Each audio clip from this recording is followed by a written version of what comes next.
नमस्कार. श्री शिवमहापुराण वायवीय संहिता उत्तरार्ध अध्याय क्रमांक 14 पंचाक्षर मंत्रांचे वैशिष्ट्य. श्री गणेशाय नमः. महादेव म्हणाले, पार्वती, आज्ञाहीन, उपदेशहीन, क्रियाहीन, श्रद्धाहीन आणि आज्ञेच्या निमित्ताने दिल्या जाणाऱ्या दक्षिणेने हीन असा जो जप केला जातो तो नेहमी निष्फल होतो. माझा स्वरूपभूत मंत्र आज्ञासिद्ध, क्रियासिद्ध, श्रद्धासिद्ध आणि दक्षिणेने युक्त असेल तर सिद्ध होतो, महाफलदायक होतो. म्हणून साधकाने सर्वप्रथम तत्ववेत्ता, जपशील, सद्गुण संपन्न, ध्यान योगपरायण आणि ब्राह्मण असलेल्या गुरुपाशी जावे. मनामध्ये शुद्ध भाव ठेवून त्याची सेवा करावी. त्याची काया वाचा मने पूजन करावे. त्याला प्रयत्नपूर्वक संतुष्ट करावे. वैभव असणाऱ्याने त्याला हत्ती, घोडे, रथ, रत्ने, भूमी, वस्त्रे, आभूषणे, धन, धान्य आदी अर्पण करावे. ज्याला सिद्धीची अपेक्षा आहे त्याने धन देण्यात कधीही कृपणता करू नये. त्यानंतर सर्व सामग्री सहित स्वतःला श्री गुरुच्या सेवेत समर्पित करावे. अशा प्रकारे निश्चल भावाने गुरुची यथाशक्ती यथाविधी सेवा अर्चा करून साधकाने त्याच्याकडून मंत्र आणि ज्ञानाचा उपदेश ग्रहण करावा. गुरुनेही त्याचे वर्षभर अवलोकन करावे. अहंकाररहित सेवेत उत्साह असणाऱ्या, पवित्र आणि व्रतस्थ राहणाऱ्या या साधकाला कलशातील पुण्यद्रव्ययुक्त मंत्रशुद्ध जलाने स्नान घालावे. चंदन, पुष्पमाला, वस्त्रे, आभूषणे आणि सुंदर वेशभूषेने त्यास विभूषित करावे. पुण्य वाचन करावे. आपल्या शिष्याकडून ब्राह्मणाची पूजा करून घ्यावी. सिद्धिदायक काळ असताना म्हणजे शुभ तिथी, शुभ नक्षत्र आणि सर्व दोषरहित शुभयोगावर समुद्रतीरी, नदी किनारी, गोशाळेत, देवालयात, पवित्र स्थानी किंवा घरात त्या शिष्याला अनुग्रहपूर्वक आणि विधीनुसार माझे ज्ञान द्यावे. एकांतात अतिप्रसन्न मनाने त्या शिष्याकडून आपल्या मंत्राचा वारंवार उच्चार करून घ्यावा. तुझे कल्याण होवो, मंगल होवो, शुभ होवो असे म्हणून त्यास आशीर्वाद द्यावा. अशा प्रकारे गुरुने त्या शिष्याला मंत्र आणि त्याच्या जपाची आज्ञा द्यावी.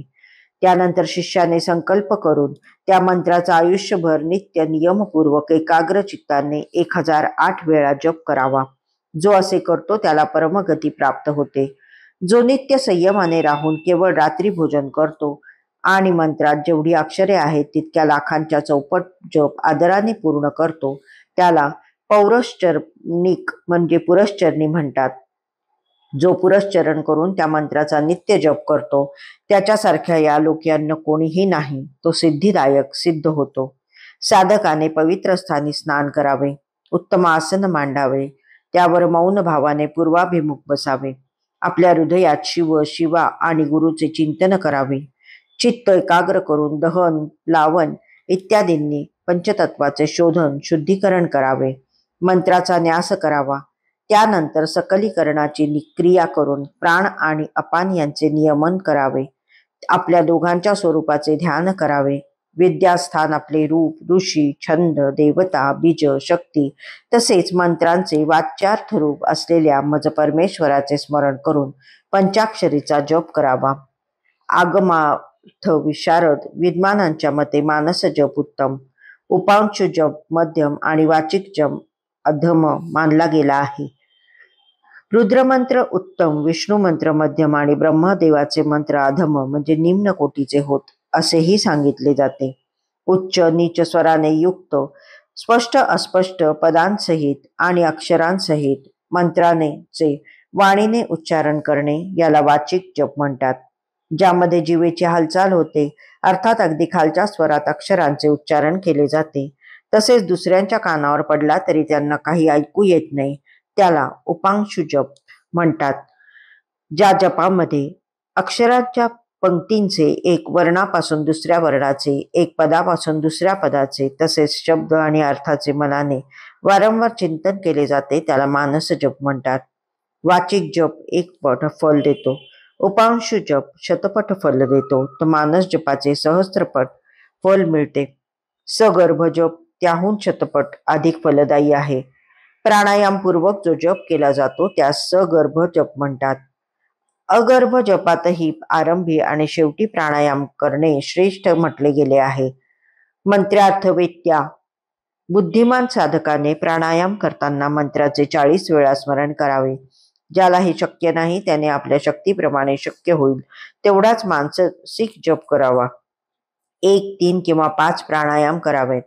अगर्भ आणि सगर्भ यांच्यात सगर्भ मंत्र श्रेष्ठ मानला गेला आहे. सगर्भ जपापेक्षाही ध्यानसहित जप सहस्त्रपट फलदायी म्हटला जातो. याच प्रकारच्या जपांपैकी कोणताही एक जप आपल्या शक्तीप्रमाणे करावा. बोटांवर जपांची गणना केल्याने 1 पट, रेषांची गणना केल्याने 8 पट, पुत्रजीव बीजांच्या माळेने 10 पट, शंखमण्यांच्या माळेने शतपट, पोवळ्याच्या माळेने सहस्त्रपट, स्फटिक मण्यांच्या माळेने दशसहस्त्रपट, मोत्यांच्या माळाने लक्षपट, पद्माक्ष माळेने दशलक्षपट, तर सुवर्णमण्यांच्या माळेने जपगणनेचे कोटीपट अधिक फल मिळते. कुशग्रंथी, दर्भाच्या गाठी आणि रुद्राक्ष माळेवर जप केल्याने अनंतपट फळ मिळते. जपकर्मात 30 रुद्राक्षांची माळ धनदायक, 27 रुद्राक्षांची माळ पुष्टीदायक आणि 25 रुद्राक्षांची माळ मुक्तिदायक असते. 15 रुद्राक्षांची माळ अभिचार कर्मांमध्ये फलदायक असते. जपकर्मात अंगठा मोक्षदायक, तर्जनी शत्रुनाशक, मध्यमा धनदायक आणि अनामिका शांतिप्रदायक आहे.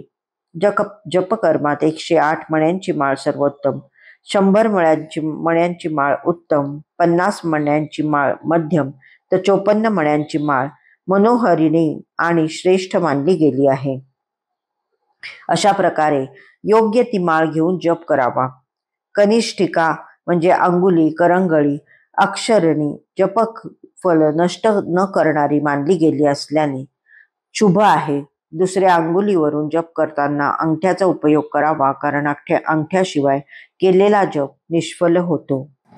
घरात केलेल्या जपाचे 1 पट, गोशाळेत केलेल्या जपाचे शतपट, पवित्र वनात किंवा उद्यानात केलेल्या जपाचे सहस्त्रपट, पवित्र पर्वतावर केलेल्या जपाचे दशसहस्त्रपट, नदी तीरावर केलेल्या जपाचे लक्षपट, देवालयात केलेल्या जपाचे कोटीपट आणि माझ्या सन्निध्य केलेल्या जपाचे अनंतपट फळ मिळते.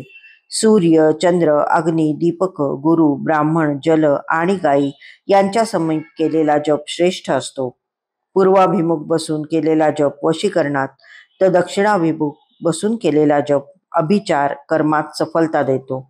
पश्चिमाभिमुख बसून केलेला जप धनदायक, तर उत्तराभिमुख बसून केलेला जप शांतिदायक असतो. सूर्य, अग्नी, ब्राह्मण, देव आणि श्रेष्ठ पुरुषांसमीप पाठ करून जप करू नये.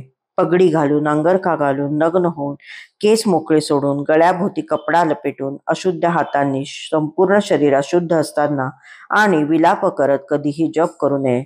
जप करताना क्रोध करणे, गर्व करणे, शिंकणे, थुंकणे, जांभई देणे, कुत्र्यांकडे आणि नीच पुरुषांकडे पाहणे वर्ज्य आहे. जर असे घडले तर आचमन करावे.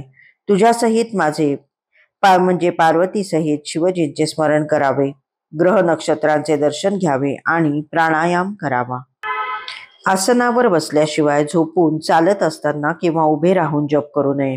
गल्ली बोळात, रस्त्यावर, अपवित्र स्थानी किंवा अंधारात जप करू नये. दोन्ही पाय पसरून, कुक्कुटासनात बसून, वाहनावर किंवा खाटेवर चढून, तसेच चिंतेने व्याकुळ होऊन जप करू नये. अंगात सामर्थ्य असताना या सर्व नियमांचे पालन करून जप करावा. अशक्त पुरुषाने यथाशक्ती जप करावा. याविषयी अधिक बोलून काय लाभ, म्हणून थोडक्यात सांगतो. सदाचारी मनुष्य शुद्ध भावाने जप आणि ध्यान करून आपले कल्याण साधून घेतो, कारण आचार हाच परमधर्म आहे. आचार हेच उत्तम धन आहे. आचार हीच श्रेष्ठ विद्या आहे आणि आचार हीच परमगती आहे. आचारहीन पुरुषांची लोकांमध्ये निंदा होते, त्यांना परलोकातही सुख मिळत नाही. म्हणून सर्वांनी आचारवान व्हावे. वेदज्ञ विद्वानांनी वेदशास्त्रात सांगितल्याप्रमाणे ज्या वर्णासाठी जे कर्म विहित म्हणून सांगितले आहे, त्या वर्णाच्या पुरुषांनी त्या कर्माचे सम्यक आचरण करावे.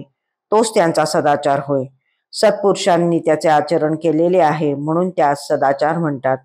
आस्तिकता हेच त्या सदाचाराचे मूळ कारण आहे. मनुष्य आस्तिक असला आणि प्रमादादिकांमुळे कधी सदाचार भ्रष्ट झालास तरी तो दूषित होत नाही. म्हणून नेहमी आस्तिकतेचा आश्रय घ्यावा. इहलोकी सत्कर्म केल्याने सुख आणि दुष्कर्म केल्याने दुःख प्राप्त होते, तसे ते परलोकीही प्राप्त होते. या विश्वासालाच आस्तिकता म्हणतात. सदाचारहीन पतित आणि अंत्यजयांचा उद्धार करण्यासाठी कलियुगात पंचाक्षर मंत्राहून श्रेष्ठ असा अन्य कोणताही उपाय नाही. चालताना, फिरताना, उभे असताना अथवा स्वेच्छेनुसार कर्म करताना पवित्र वा अपवित्र पुरुषाने जप केला तरी हा मंत्र निष्फळ होत नाही. अंत्यज, मूर्ख, मूढ, पतित, मर्यादारहित आणि नीच यांच्यासाठीही हा मंत्र निष्फळ होत नाही. मनुष्य कोणत्याही अवस्थेत असला आणि त्याच्या मनात माझ्याविषयी भक्ती असेल तर त्याच्यासाठी हा मंत्र निस्संदेह सिद्ध होईल. या मंत्राच्या जपासाठी लग्न, तिथी, नक्षत्र, वार, योग याच गोष्टी विचारात घेण्याची काहीच आवश्यकता नाही. हा मंत्र कधीही सुप्त होत नाही. हा नेहमीच जागृत असतो. हा महामंत्र कधीही कोणाचाही शत्रू नाही. हा नेहमीच सुप्रसिद्ध, सुसिद्ध, सिद्ध आणि साध्य आहे. सिद्ध गुरुच्या उपदेशाने प्राप्त झालेला मंत्र सुसिद्ध असतो. असिद्ध गुरुने दिलेल्या मंत्राला सिद्ध म्हणतात. जो केवळ परंपरेने प्राप्त झालेला असतो, अर्थात गुरुच्या उपदेशाने मिळालेला नसतो, तो मंत्र साध्य असतो.